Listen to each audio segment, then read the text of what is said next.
Back in the 1920s and 1930s, Universal Pictures was trying to look like a more prestigious, legitimate movie studio. And one way that they did that was by adapting iconic literary monsters and villains. So you got adaptations of Hunchback of Notre Dame. You got The Phantom of the Opera. You got Dr. Jekyll and Mr. Hyde. You got Dracula.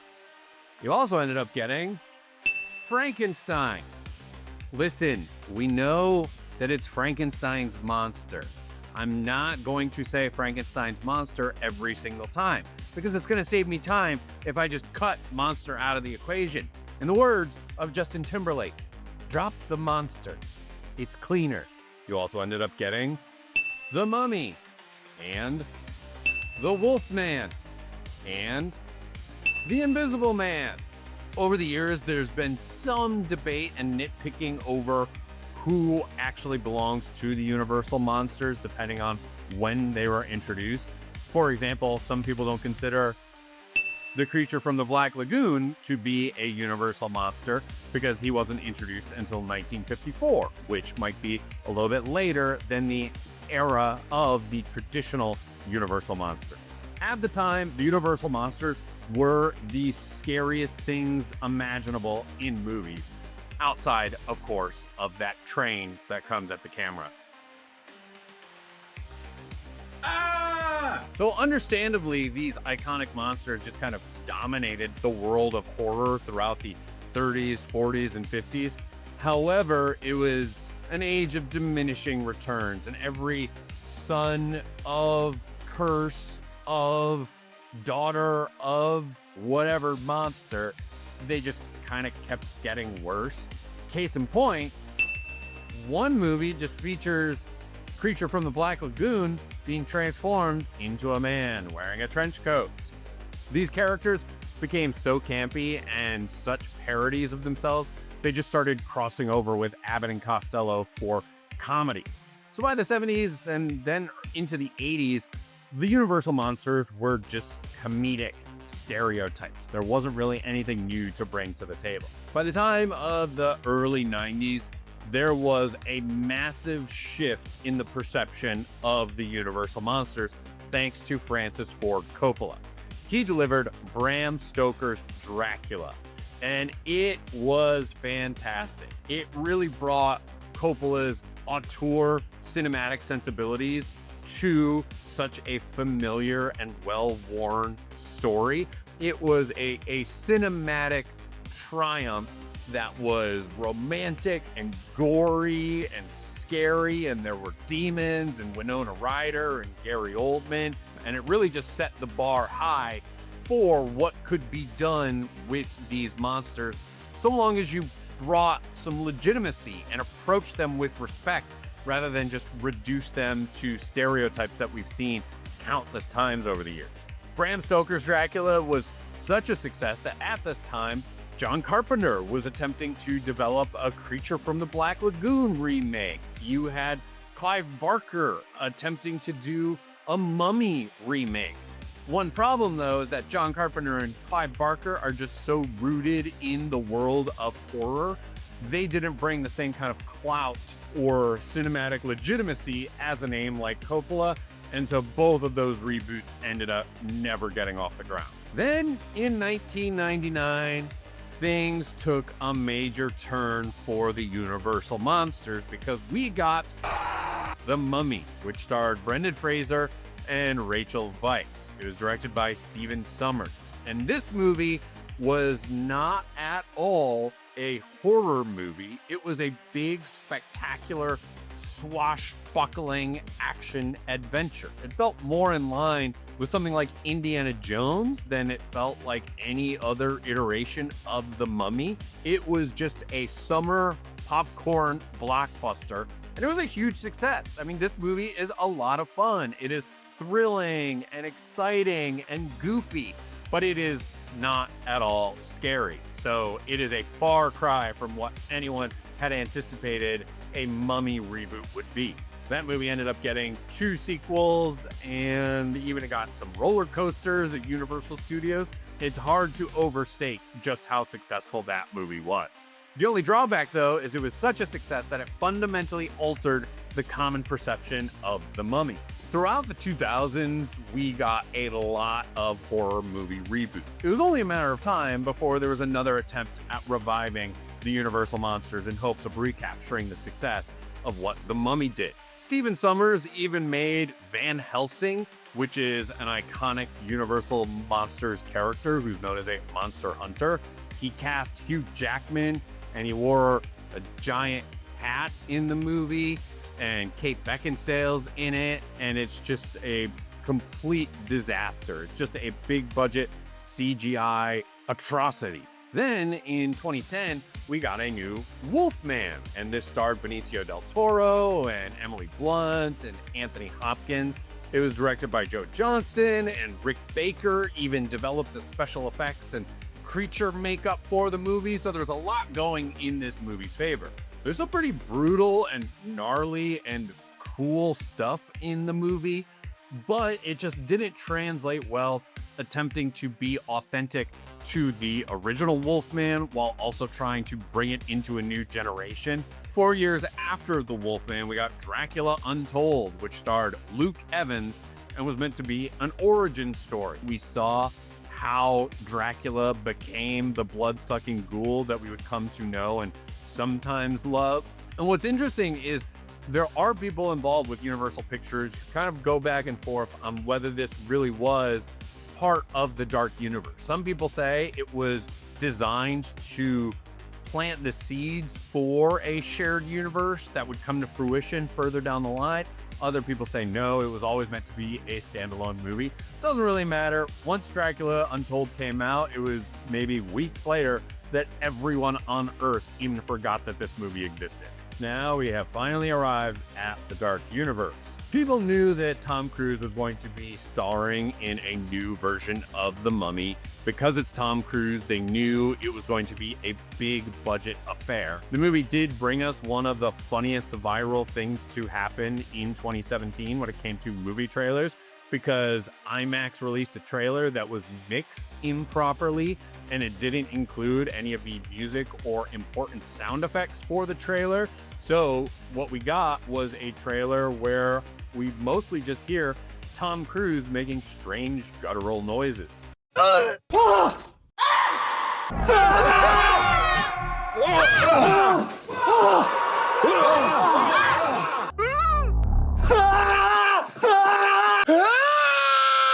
In addition to that being embarrassing, the movie still didn't really look good. It just looked like it was trying to be too close to the Mummy with all this CGI. But there was some hope because it was a darker story. Like, you could tell even just from the glimpses of this movie that it was going to lead more into the horror aspect of it all. One major difference with this Mummy and the Brendan Fraser Mummy and most other versions of the Mummy is that it starred Sofia Boutella as the titular Mummy. And it was a relatively arbitrary change, but just to get a slightly different physicality in a Mummy movie. All right, I'm in. I'll check this out. I'll see how this impacts the overall story. And then just a couple weeks before release, we got this, the official announcement of the Dark Universe, which was announced by this strange photo. Now, at the time of the Dark Universe launching, Marvel, DC, even Star Wars, everybody was trying to do their own shared universe. On paper, it makes sense, and with Marvel being so incredibly successful at this time, it was hard to believe that it could fail. On May 22nd, 2017, the world, or universe, as we knew it, had changed. As you can see, we've got Sofia Boutella, and we've got Tom Cruise, who we knew were in The Mummy. You've got Russell Crowe, who we knew was going to be in The Mummy. You've also got Javier Bardem, and you've got Johnny Depp. Russell Crowe was confirmed to be playing Dr. Jekyll and Mr. Hyde. Javier Bardem was going to be playing Frankenstein, and Johnny Depp was playing the Invisible Man. Now, Javier Bardem and Russell Crowe, very talented actors. It kind of made sense and built some excitement that we'd be seeing them in these roles. And believe it or not, there was a time when people were excited that Johnny Depp would be in movies. As strange as it might be to believe that, honestly, The Invisible Man might have been the perfect role for him, because it meant you would hear him on screen, but you wouldn't have to look at all of his scarves and weird tattoos and eyeliner. So there wasn't anything inherently embarrassing about this Dark Universe announcement photo. But then just a few weeks later, The Mummy opened in theaters. When the movie actually opens, we see this Dark Universe logo. The classic Universal Pictures globe spins around, and we see the other side of it, and we see that it is part of the Dark Universe, which was meant to pave the way for many more times that we'd be seeing this logo. Instead, it was the only time we ever saw this logo up on the big screen. The movie then shows knights burying another knight in a coffin, and I think he's got some sort of magical gem with him. It cuts to modern times, and then it cuts back to ancient Egypt. Within those first 10 minutes, it's very disorienting because you get flashback, modern times, flashback to a different time, modern time. It's nonsense. As mentioned, the movie stars Tom Cruise, and we also see Jake Johnson, who, by the way, Jake Johnson got the short end of the stick in this movie, playing Tom Cruise's sidekick. Jake Johnson is great in so many things, and he's doing his best here, but this movie sucks, so there's not a lot for him to do. Tom Cruise and Jake Johnson play military / treasure hunter people. I don't know. I watched this movie 2 weeks ago, and I still could not tell you what the hell their jobs were. They managed to unearth a tomb, which they were only able to do because Tom Cruise slept with Annabelle Wallis to get her map. And it's just this weird thing where they're trying to establish Tom Cruise as a sexual person, despite the fact that he hasn't had sexual chemistry with anyone in any movie for probably about 15 years. So Tom Cruise, Jake Johnson, and Annabelle Wallis discover a tomb, and being treasure hunters, they look in this tomb, and that ends up unearthing the mummy. Well, technically, the mummy's casket, but who cares?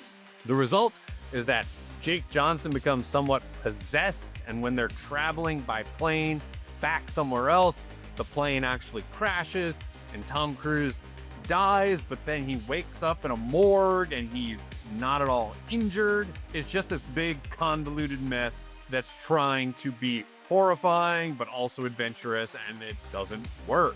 Jake Johnson isn't the only one possessed by the mummy, because Tom Cruise has a connection to the mummy, so Dr. Jekyll wants to kidnap Tom Cruise. Once Dr. Jekyll does capture Tom Cruise, he takes him where? Why, to Prodigium, of course. Now, with Marvel, you had the Agents of S.H.I.E.L.D. and you had the Avengers. Like, you had this organization, this deep backstory that was unseen, and Prodigium was the Dark Universe's attempt at establishing a way to connect all of these stories together. When Tom Cruise is being walked through the Prodigium offices, we're seeing things like vampire skulls and the amputated hand of the creature from the Black Lagoon. We see these pretty cool Easter eggs that are teasing all these other movies. But then we get all of this exposition from Dr. Jekyll about Prodigium and how they protect the world from monsters. So we're halfway through this movie. We can't really get a semblance of what this specific movie is about or what the hell it is trying to set up. This movie just doesn't feel like a movie. It's just a bunch of half ideas that are thrown together, and the Dark Universe needed to start somewhere, and this is where they decided to start.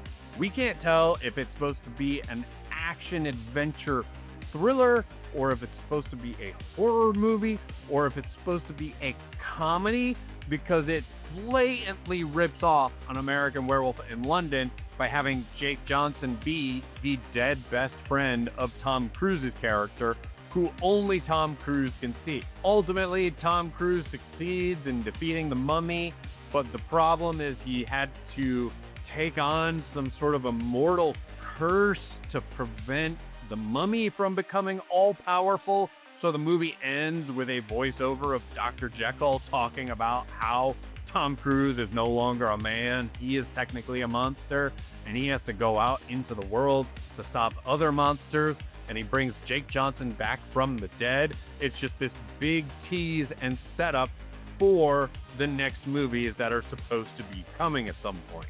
The Mummy didn't do terribly at the box office. It ended up taking in like 400 million worldwide. However, with the production budget being upwards of 175 million, and with it only taking in 80 million domestically and only scoring 15% positive on Rotten Tomatoes, it was clear that nobody was interested in this movie and nobody liked this movie. So when you're supposed to be kicking off an entire franchise based on the success of this one movie, understandably, the disappointing reception complicated some things. After The Mummy, the next movie that was supposed to move into production, which wasn't even part of the original cast photo announcement, let's not forget that, was The Bride of Frankenstein. It was going to be directed by Bill Condon, who directed some of the Twilight movies, and he directed the live-action Beauty and the Beast. And The Bride of Frankenstein was supposed to star Angelina Jolie, who at the time was a huge megastar. So you'd think attaching her name to any sort of movie would help get it made. Basically, every 2 or 3 months after The Mummy was released, people involved with the Dark Universe would say, we're just reimagining some things right now. We're just trying to get schedules cleared up. Just giving excuses that equated to, we don't know what the hell's going on with this movie, and we don't even know if we should make this movie. In 2018, it was eventually revealed that the Dark Universe offices had just closed and seemingly just pulled the plug on all of the movies that they were planning on making. Eventually, after the industry forgot about the Dark Universe and your average audience member forgot about the Dark Universe, Leigh Whannell made The Invisible Man starring Elizabeth Moss, and it was not connected to whatever the hell was going to happen with the Johnny Depp movie. The original Invisible Man was about a guy who tried to unlock the key to invisibility, and he experiments on himself, but he can't turn himself visible again, and he descends into madness. The question arises, was he crazy to begin with, and the invisibility just heightened that deranged depravity? Or was it the chemicals that made him go crazy? I think the original The Invisible Man movie is my favorite Universal monster movie, just because the idea is so timeless. It's this nature versus nurture question about, was this guy a monster before he became invisible, or did invisibility turn him into a monster? So when Leigh Whannell put his own spin on this, he decided to make it about an abusive boyfriend who harassed and stalked and tormented his girlfriend from beyond the grave. He faked his own death, and he was an optics tech bro who made himself a suit of invisibility, and he just gaslights her throughout the whole movie. Nobody believes her because she can't prove she's being stalked and tormented by her still living invisible ex-boyfriend, because of course that sounds insane. The Invisible Man was really well received by critics, and it was poised to be the next big Blumhouse movie. The critical acclaim of The Invisible Man resulted in the announcement of multiple more Universal monster reimaginings. 2 different Dracula movies were announced, one from Karin Kusama, one from Chloe Zhao. Paul Feig was announced as developing a movie called Dark Army, which was meant to be set in the world of Universal monsters. So there was a lot of buzz and a lot of excitement around this time that proved you don't need to tell interconnected stories. You just need a good filmmaker with a good idea, and you can have something that's really successful and revives these time-honored monsters. Unfortunately, a lot of these projects were just delayed, and then just eventually forgotten.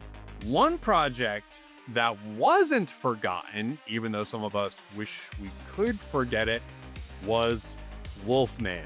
It was initially announced as starring Ryan Gosling, and then Leigh Whannell himself joined the project to direct. Everything we were hearing about Wolfman built excitement. However, it was one of the many movies that just languished in development hell for years, and it didn't even officially get the green light until the end of the writer's strike in 2023. Before The Invisible Man was released, The Rock wanted to make his own Wolfman. So to instead have Ryan Gosling and Leigh Whannell and have it be a darker tone than just a traditional monster movie, all of this sounded awesome. However, Leigh Whannell had to drop out due to scheduling conflicts. He was replaced by Derek Cianfrance, who did Blue Valentine and did The Place Beyond the Pines. Their effective collaborations together made it seem like this was a great pair. Then, as more time went by, both of them had to then drop out. And then it was eventually Christopher Abbott who took on the starring role. Leigh Whannell came back to the project. Then it landed in theaters and was bad. Basically, every time there was a creative shift, it felt like that person who either came or left altered the trajectory of the movie by about 10%. Each time there was a change, it just seemed to shift what the hell this movie was supposed to be. What we ended up getting was an attempt at body horror where it's not explicitly stated that this is a wolf man. Julia Garner is great, but even she couldn't salvage this thing. We only ever got these fragments of ideas about the body horror and passing down generational trauma like it is a curse, but it's never really explored in a satisfying way. And then I think what ultimately happened is that they just wanted this to be a traditional monster movie. All of that stuff took a backseat to, well, let's make them run from the house to the barn to the truck to the barn, to the house, to the greenhouse, to the truck, to the barn, to the house, to the truck, to the house, to the barn, to the green, and nothing satisfying happens at any point in Wolfman. And now, here we are, 9 years after the social media posts that announced the start of the Dark Universe. We still just have 2 social media posts announcing the Dark Universe. These accounts haven't even promoted The Mummy or The Invisible Man or Wolfman. It's hard to believe something failed so spectacularly, but also so surreptitiously, because so many people just don't know what the Dark Universe is. Universal Studios themselves have actually taken the moniker of Dark Universe and named their Universal Monsters attraction at Epic Universe the Dark Universe. That is way cooler than anything The Mummy offered us. Luckily, in 2019, we got Guillermo del Toro's The Shape of Water, which is not actually Creature from the Black Lagoon, but it's definitely in the spirit of the Creature from the Black Lagoon. Guillermo del Toro also gave us last year's Frankenstein. We've gotten multiple Dracula movies since the announcement of the Dark Universe. It's just this instance of a movie studio putting the cart before the horse and having so much hubris into thinking that we can announce this multi-movie, multi-million-dollar adventure that is about to start without there being any proven interest that anybody wanted it in the first place. So now in 2026, if anyone ever mentions the Dark Universe, most likely me, or if anyone ever reposts the photo of the Dark Universe announcement, most likely me, now you have an idea of what the hell the Dark Universe was supposed to be. Before you leave, please make sure to like and subscribe. Let me know down in the comments what you thought of the Dark Universe and which of the Universal monsters is your favorite. It's probably Wolfman, so I'm expecting lots of "We love Wolfman" comments down below. And thank you for spending some time with me as I tried to shed some light on the Dark Universe.